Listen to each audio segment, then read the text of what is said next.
ಸ್ಥಳದಲ್ಲಿ ಶವ ಹುತ್ತಿಟ್ಟ ಕೇಸ್ ಹಿಂದೆ ಇದೀಗ ಎಸ್ಐಟಿ ಬಿದ್ದಿದೆ. ಆಂಬ್ಯುಲೆನ್ಸ್ ಚಾಲಕ ಹಮೀದ್ ಎಸ್ಐಟಿ ಅಧಿಕಾರಿಗಳು ವಿಚಾರಣೆಗೆ ಒಳಪಡಿಸಿದ್ದಾರೆ. ಬೆಳ್ತಂಗಡಿ ಕಚೇರಿಯಲ್ಲಿ ಹಮೀದ್ನ ವಿಚಾರಣೆ ನಡೀತಾ ಇದೆ. ಅನಾಥ ಶವಗಳ ಅಕ್ರಮ ವಿಲೇವಾರಿ ಬಗ್ಗೆ ಸಾಲು ಸಾಲು ಪ್ರಶ್ನೆಯನ್ನ ಕೇಳಲಾಗ್ತಾ ಇದೆ.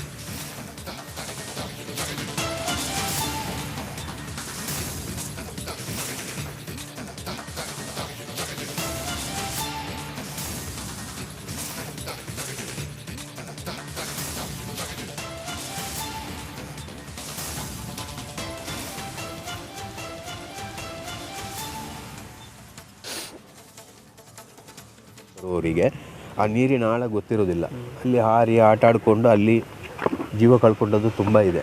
ಸೊ ಅದನ್ನು ಮೇಲಕ್ಕೆತ್ತಿ ನಂತರ ನಮಗೆ ಕರೆಯೋದಷ್ಟೇ, ಅಲ್ಲಿಂದ ತಂದು ಶವ ಸಾಗಾಟ ಮಾಡಲಿಕ್ಕೆ ಮಾತ್ರ ಕರೀತಾರೆ. ಸೊ ಅವ್ನು ಯಾವ ರೀತಿಯಲ್ಲಿ ಬಿದ್ದ, ಅವನ ಆಟ ಆಡ್ಕೊಂಡು ಬಿದ್ದ, ಅಥವಾ ಏನಾದರೂ ಪರ್ಸನಲ್ ಆಗಿ ಏನಾದರೂ ಮನಸ್ಸಲ್ಲಿ ಏನೋ ಇದು ತೊಂದರೆ ಹಾಕೊಂಡು ಏನೋ ಸುಸೈಡ್ ಮಾಡ್ಕೊಂಡು, ಅದೆಲ್ಲ ನಮಗೆ ಗೊತ್ತಿಲ್ಲ. ಯಾಕಂದರೆ ನಾವು ಒಟ್ಟು ಶವ ಸಾಗಾಟ ಮಾಡಿ ಅಲ್ಲಿ ಹಾಕ್ತಾ ಇದ್ದೇವೆ ಅಷ್ಟೇ. ವರ್ಷದಿಂದ ಈ ಸಾಗಾಟ ಮಾಡ್ತಿದ್ರಿ? ಹೌದು.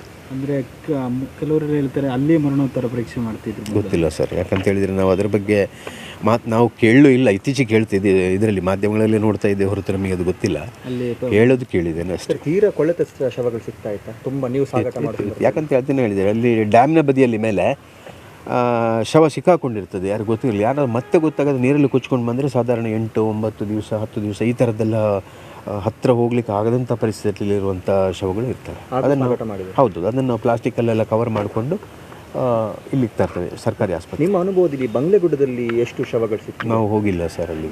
ಇಲ್ಲ ಇಲ್ಲ ಇಲ್ಲ ಇಲ್ಲ ನಮಗೆ ಈ ಬಂಗ್ಲೆಗುಡ್ಡ ಅಂತ ಹೇಳುವಂಥ ಪ್ಲೇಸನ್ನು ಈಗ ನಾನು ಕೇಳೋದು ಇತ್ತೀಚೆಗೆ ನಂಗೆ ಗೊತ್ತಿಲ್ಲ. ಯಾಕಂದರೆ ಅಲ್ಲಿ ನದಿ ಬೆಳೆದ ಸುತ್ತಮುತ್ತ ಮತ್ತು ಅಲ್ಲಿ ಧರ್ಮಸ್ಥಳ ಗ್ರಾಮದಲ್ಲಿ ಸುತ್ತಮುತ್ತ ಏನಾದರೂ ಅದರಲ್ಲಿ ಹೋಗ್ತಿದ್ದೇವೆ ಅಷ್ಟೇ. ಇವತ್ತು ತನಿಖೆ ನಿಮ್ಮದು ಪೂರ್ತಿ ಆಗಿದೆ ಇಬ್ಬರದು ಕೂಡ? ಹೌದು, ಎಲ್ಲವೂ ಮುಗೀತು, ತನಿಖೆ ಎಲ್ಲ ಮುಗಿದು, ಇನ್ನು ಬರಲಿಕ್ಕಿಲ್ಲ, ತಳಿಗೆಲ್ಲ ಮುಗೀತು, ಮತ್ತು ವಿಡಿಯೋ ಇದೆಲ್ಲ ಆಯಿತು, ನೀವು ಹೋಗ್ಬೋದು ಅಂತ ಹೇಳಿದ್ರು. SIT ಅವರು ಏನು ಪ್ರಶ್ನೆ ಕೇಳಿದ್ರು, ಏನು ಮಾಹಿತಿ ಪಡ್ಕೊಂಡು? ನಾವು ತುಂಬ ಎಷ್ಟು ವರ್ಷದಿಂದ ಕೆಲಸ ಮಾಡ್ತಿದ್ಯಾ, ಎಲ್ಲಿಂದೆಲ್ಲ ತರ್ತಾ ಇದೆಯಾ, ಯಾರು ಕೇಳಿ ತರ್ತಾ ಇದೆಯಾ, ಯಾರು ನಿಮಗೆ ಫೋನ್ ಮಾಡಿ ನಿಮ್ಗೆ ಕರೆಸಿದ್ರು, ನಿಮ್ಗೆ ಬಂದ ಸ್ಥಳದಲ್ಲಿ ಶವ ಹುತ್ತಿಟ್ಟ ಕೇಸ್ ಹಿಂದೆ ಇದೀಗ ಎಸ್ಐಟಿ ಬಿದ್ದಿದೆ. ಆಂಬ್ಯುಲೆನ್ಸ್ ಚಾಲಕ ಹಮೀದ್ ಎಸ್ಐಟಿ ಅಧಿಕಾರಿಗಳು ವಿಚಾರಣೆಗೆ ಒಳಪಡಿಸಿದ್ದಾರೆ. ಬೆಳ್ತಂಗಡಿ ಕಚೇರಿಯಲ್ಲಿ ಹಮೀದ್ನ ವಿಚಾರಣೆ ನಡೀತಾ ಇದೆ. ಅನಾಥ ಶವಗಳ ಅಕ್ರಮ ವಿಲೇವಾರಿ ಬಗ್ಗೆ ಸಾಲು ಸಾಲು ಪ್ರಶ್ನೆಯನ್ನ ಕೇಳಲಾಗ್ತಾ ಇದೆ.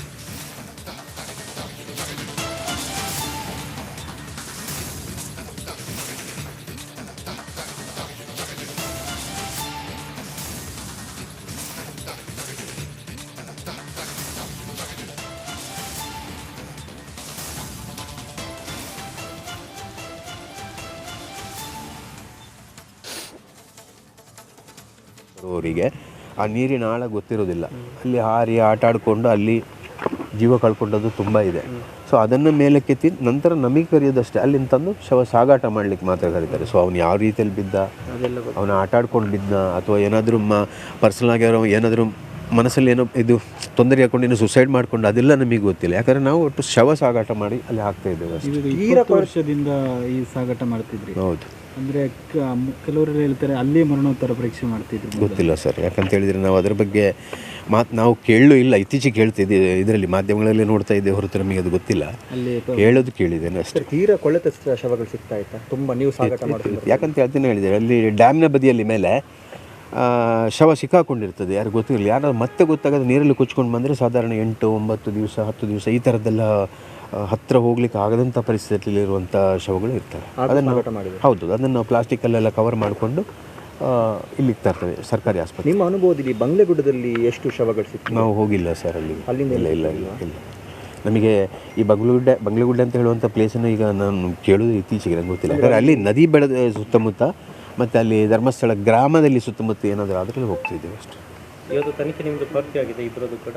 ಹೌದು, ಎಲ್ಲವೂ ಮುಗೀತು, ತನಿಖೆ ಎಲ್ಲ ಮುಗಿದು, ಇನ್ನು ಬರಲಿಕ್ಕಿಲ್ಲ, ತಳಿಗೆಲ್ಲ ಮುಗೀತು, ಮತ್ತು ವಿಡಿಯೋ ಇದೆಲ್ಲ ಆಯಿತು, ನೀವು ಹೋಗ್ಬೋದು ಅಂತ ಹೇಳಿದ್ರು. SIT ಅವರು ಏನು ಪ್ರಶ್ನೆ ಕೇಳಿದ್ರು, ಏನು ಮಾಹಿತಿ ಪಡ್ಕೊಂಡು? ನಾವು ತುಂಬ ಎಷ್ಟು ವರ್ಷದಿಂದ ಕೆಲಸ ಮಾಡ್ತಿದ್ಯಾ, ಎಲ್ಲಿಂದೆಲ್ಲ ತರ್ತಾ ಇದೆಯಾ, ಯಾರು ಕೇಳಿ ತರ್ತಾ ಇದೆಯಾ, ಯಾರು ನಿಮಗೆ ಫೋನ್ ಮಾಡಿ ನಿಮ್ಗೆ ಕರೆಸಿದ್ರು, ನಿಮ್ಗೆ ಬಂದ ಸ್ಥಳದಲ್ಲಿ ಶವ ಹುತ್ತಿಟ್ಟ ಕೇಸ್ ಹಿಂದೆ ಇದೀಗ ಎಸ್ಐಟಿ ಬಿದ್ದಿದೆ. ಆಂಬ್ಯುಲೆನ್ಸ್ ಚಾಲಕ ಹಮೀದ್ ಎಸ್ಐಟಿ ಅಧಿಕಾರಿಗಳು ವಿಚಾರಣೆಗೆ ಒಳಪಡಿಸಿದ್ದಾರೆ. ಬೆಳ್ತಂಗಡಿ ಕಚೇರಿಯಲ್ಲಿ ಹಮೀದ್ನ ವಿಚಾರಣೆ ನಡೀತಾ ಇದೆ. ಅನಾಥ ಶವಗಳ ಅಕ್ರಮ ವಿಲೇವಾರಿ ಬಗ್ಗೆ ಸಾಲು ಸಾಲು ಪ್ರಶ್ನೆಯನ್ನ ಕೇಳಲಾಗ್ತಾ ಇದೆ.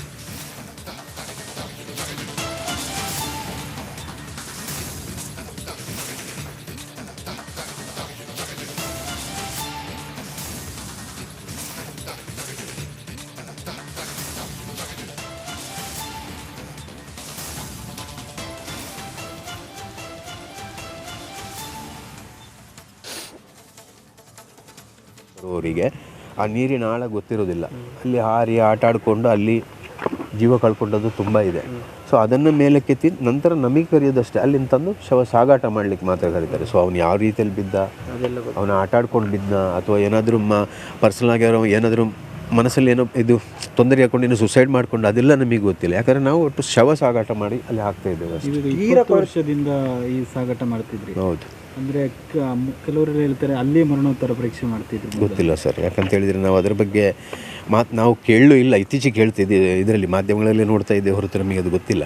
ಅಲ್ಲಿ ಹೇಳೋದು ಕೇಳಿದ್ದೇನೆ ಅಷ್ಟೇ. ತೀರಾ ಕೊಳೆತ ಶವಗಳು ಸಿಗ್ತಾ ಇತ್ತಾ ತುಂಬ ನೀವು ಸಾಗಾಟ ಮಾಡ್ತಿದ್ರು? ಯಾಕಂತ ಹೇಳ್ತೀನಿ ಹೇಳಿದರೆ, ಅಲ್ಲಿ ಡ್ಯಾಮ್ನ ಬದಿಯಲ್ಲಿ ಮೇಲೆ ಶವ ಸಿಕ್ಕಾಕೊಂಡಿರ್ತದೆ, ಯಾರು ಗೊತ್ತಿರಲಿಲ್ಲ. ಯಾರಾದ್ರು ಮತ್ತೆ ಗೊತ್ತಾಗೋದು ನೀರಲ್ಲಿ ಕುಚ್ಕೊಂಡು ಬಂದರೆ ಸಾಧಾರಣ 8, 9 ದಿವಸ 10 ದಿವಸ ಈ ಥರದ್ದೆಲ್ಲ ಹತ್ತಿರ ಹೋಗ್ಲಿಕ್ಕೆ ಆಗದಂಥ ಪರಿಸ್ಥಿತಿಯಲ್ಲಿರುವಂಥ ಶವಗಳು ಇರ್ತವೆ. ಅದನ್ನು ಹೌದು, ಅದನ್ನು ನಾವು ಪ್ಲಾಸ್ಟಿಕಲ್ಲೆಲ್ಲ ಕವರ್ ಮಾಡಿಕೊಂಡು ಇಲ್ಲಿಗೆ ತರ್ತೇವೆ ಸರ್ಕಾರಿ ಆಸ್ಪತ್ರೆ. ನಿಮ್ಮ ಅನುಭವದಲ್ಲಿ ಬಂಗ್ಲೆಗುಡ್ಡದಲ್ಲಿ ಎಷ್ಟು ಶವಗಳು ಸಿಕ್ತು? ನಾವು ಹೋಗಿಲ್ಲ ಸರ್ ಅಲ್ಲಿ. ಅಲ್ಲಿಂದ ಇಲ್ಲ. ನಮಗೆ ಈ ಬಂಗ್ಲೆಗುಡ್ಡೆ ಅಂತ ಹೇಳುವಂಥ ಪ್ಲೇಸನ್ನು ಈಗ ನಾನು ಕೇಳೋದು ಇತ್ತೀಚೆಗೆ, ನಂಗೆ ಗೊತ್ತಿಲ್ಲ. ಯಾಕಂದರೆ ಅಲ್ಲಿ ನದಿ ಬೆಳೆದ ಸುತ್ತಮುತ್ತ ಮತ್ತು ಅಲ್ಲಿ ಧರ್ಮಸ್ಥಳ ಗ್ರಾಮದಲ್ಲಿ ಸುತ್ತಮುತ್ತ ಏನಾದರೂ ಅದರಲ್ಲಿ ಹೋಗ್ತಿದ್ದೇವೆ ಅಷ್ಟೇ. ಇವತ್ತು ತನಿಖೆ ನಿಮ್ಮದು ಪೂರ್ತಿ ಆಗಿದೆ ಇಬ್ಬರದ್ದು ಕೂಡ? ಹೌದು, ಎಲ್ಲವೂ ಮುಗೀತು, ತನಿಖೆ ಎಲ್ಲ ಮುಗೀತು. ಇನ್ನು ಬರಲಿಕ್ಕಿಲ್ಲ, ತಳಿಗೆಲ್ಲ ಮುಗೀತು, ಮತ್ತು ವಿಡಿಯೋ ಇದೆಲ್ಲ ಆಯಿತು, ನೀವು ಹೋಗ್ಬೋದು ಅಂತ ಹೇಳಿದರು. SIT ಅವರು ಏನು ಪ್ರಶ್ನೆ ಕೇಳಿದ್ರು, ಏನು ಮಾಹಿತಿ ಪಡ್ಕೊಂಡು? ನಾವು ತುಂಬ ಎಷ್ಟು ವರ್ಷದಿಂದ ಕೆಲಸ ಮಾಡ್ತಿದ್ಯಾ, ಎಲ್ಲಿಂದೆಲ್ಲ ತರ್ತಾ ಇದೆಯಾ, ಯಾರು ಕೇಳಿ ತರ್ತಾ ಇದೆಯಾ, ಯಾರು ನಿಮಗೆ ಫೋನ್ ಮಾಡಿ ನಿಮ್ಗೆ ಕರೆಸಿದ್ರು, ನಿಮ್ಗೆ ಬಂದ ಸ್ಥಳದಲ್ಲಿ ಶವ ಹುತ್ತಿಟ್ಟ ಕೇಸ್ ಹಿಂದೆ ಇದೀಗ SIT ಬಿದ್ದಿದೆ. ಆಂಬ್ಯುಲೆನ್ಸ್ ಚಾಲಕ ಹಮೀದ್ SIT ಅಧಿಕಾರಿಗಳು ವಿಚಾರಣೆಗೆ ಒಳಪಡಿಸಿದ್ದಾರೆ. ಬೆಳ್ತಂಗಡಿ ಕಚೇರಿಯಲ್ಲಿ ಹಮೀದ್ನ ವಿಚಾರಣೆ ನಡೀತಾ ಇದೆ. ಅನಾಥ ಶವಗಳ ಅಕ್ರಮ ವಿಲೇವಾರಿ ಬಗ್ಗೆ ಸಾಲು ಸಾಲು ಪ್ರಶ್ನೆಯನ್ನ ಕೇಳಲಾಗ್ತಾ ಇದೆ.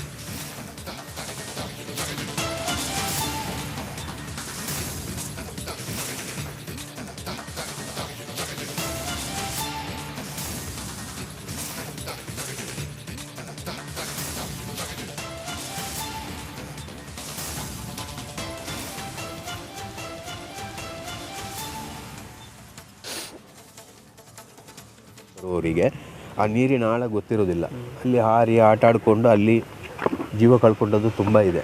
ಸೊ ಅದನ್ನು ಮೇಲಕ್ಕೆತ್ತಿ ನಂತರ ನಮಗೆ ಕರೆಯೋದಷ್ಟೇ, ಅಲ್ಲಿಂದ ತಂದು ಶವ ಸಾಗಾಟ ಮಾಡ್ಲಿಕ್ಕೆ ಮಾತ್ರ ಕರೀತಾರೆ. ಸೊ ಅವ್ನು ಯಾವ ರೀತಿಯಲ್ಲಿ ಬಿದ್ದ, ಅವನ ಆಟ ಆಡ್ಕೊಂಡು ಬಿದ್ದ, ಅಥವಾ ಏನಾದರೂ ಪರ್ಸನಲ್ ಆಗಿ ಅವರು ಏನಾದರೂ ಮನಸ್ಸಲ್ಲಿ ಏನೋ ಇದು ತೊಂದರೆ ಹಾಕೊಂಡು ಏನೋ ಸುಸೈಡ್ ಮಾಡ್ಕೊಂಡು, ಅದೆಲ್ಲ ನಮಗೆ ಗೊತ್ತಿಲ್ಲ. ಯಾಕಂದರೆ ನಾವು ಒಟ್ಟು ಶವ ಸಾಗಾಟ ಮಾಡಿ ಅಲ್ಲಿ ಹಾಕ್ತಾ ಇದ್ದೇವೆ ಅಷ್ಟೇ. 20 ವರ್ಷದಿಂದ ಈ ಸಾಗಾಟ ಮಾಡ್ತಿದ್ರಿ. ಹೌದು. ಅಂದರೆ ಕೆಲವರೆಲ್ಲ ಹೇಳ್ತಾರೆ ಅಲ್ಲಿ ಮರಣೋತ್ತರ ಪರೀಕ್ಷೆ ಮಾಡ್ತಿದ್ರು. ಗೊತ್ತಿಲ್ಲ ಸರ್, ಯಾಕಂತ ಹೇಳಿದರೆ ನಾವು ಅದ್ರ ಬಗ್ಗೆ ನಾವು ಇಲ್ಲ. ಇತ್ತೀಚೆಗೆ ಕೇಳ್ತಿದ್ದೀವಿ, ಇದರಲ್ಲಿ ಮಾಧ್ಯಮಗಳಲ್ಲಿ ನೋಡ್ತಾ ಇದ್ದೇವೆ ಹೊರತು ನಮಗೆ ಅದು ಗೊತ್ತಿಲ್ಲ. ಅಲ್ಲಿ ಹೇಳೋದು ಕೇಳಿದ್ದೇನೆ ಅಷ್ಟೇ. ತೀರಾ ಕೊಳೆತ ಶವಗಳು ಸಿಗ್ತಾ ಇತ್ತಾ ತುಂಬ ನೀವು ಸಾಗಾಟ ಮಾಡ್ತಿದ್ರು? ಯಾಕಂತ ಹೇಳ್ತೀನಿ ಹೇಳಿದರೆ, ಅಲ್ಲಿ ಡ್ಯಾಮ್ನ ಬದಿಯಲ್ಲಿ ಮೇಲೆ ಶವ ಸಿಕ್ಕಾಕೊಂಡಿರ್ತದೆ, ಯಾರು ಗೊತ್ತಿರಲಿಲ್ಲ. ಯಾರಾದ್ರು ಮತ್ತೆ ಗೊತ್ತಾಗೋದು ನೀರಲ್ಲಿ ಕುಚ್ಕೊಂಡು ಬಂದರೆ ಸಾಧಾರಣ 8, 9 ದಿವಸ 10 ದಿವಸ ಈ ಥರದ್ದೆಲ್ಲ ಹತ್ತಿರ ಹೋಗ್ಲಿಕ್ಕೆ ಆಗದಂಥ ಪರಿಸ್ಥಿತಿಯಲ್ಲಿರುವಂಥ ಶವಗಳು ಇರ್ತವೆ. ಅದನ್ನು ಹೌದು, ಅದನ್ನು ನಾವು ಪ್ಲಾಸ್ಟಿಕಲ್ಲೆಲ್ಲ ಕವರ್ ಮಾಡಿಕೊಂಡು